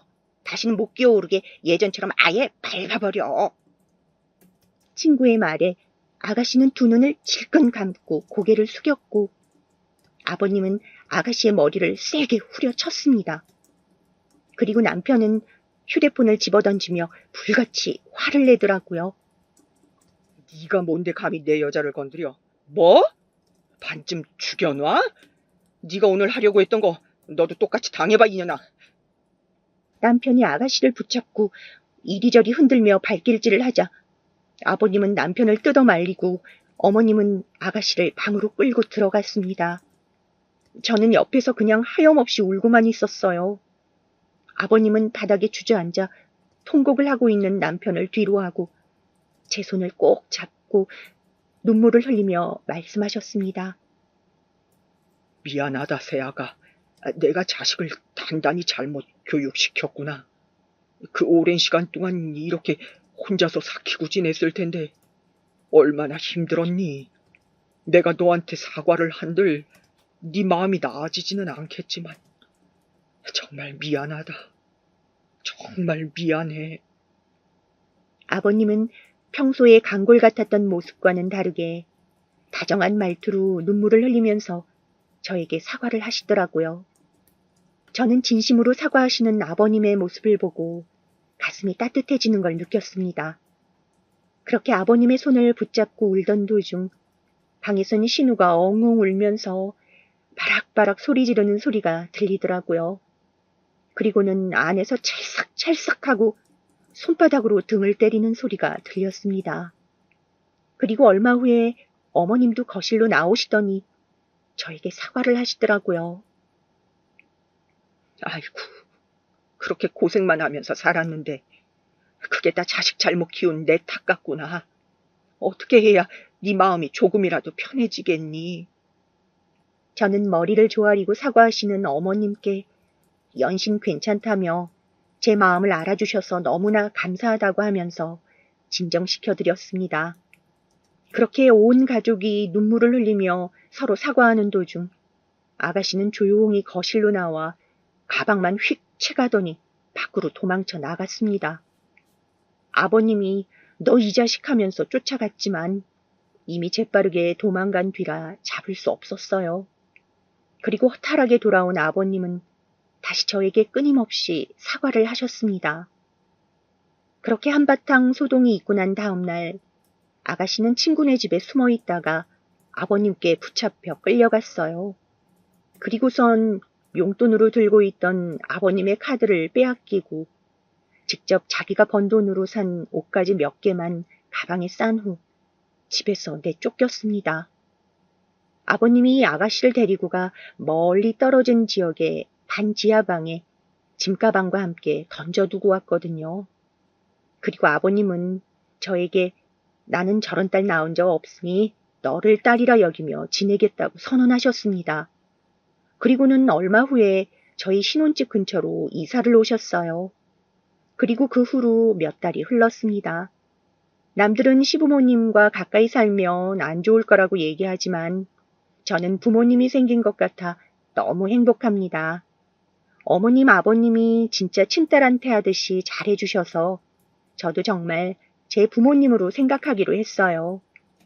30년 동안 고아라고 멸시당하면서 외롭게 살았는데 이제라도 화목한 가족의 정을 느낄 수 있게 되어서 너무나도 기쁩니다. 살면서 이렇게 행복했던 적은 처음인 것 같아요. 어머님, 아버님과 함께 저녁을 같이 먹는데 너무 가슴이 뭉클해서 저도 모르게 눈물이 흐른 적도 여러 번입니다.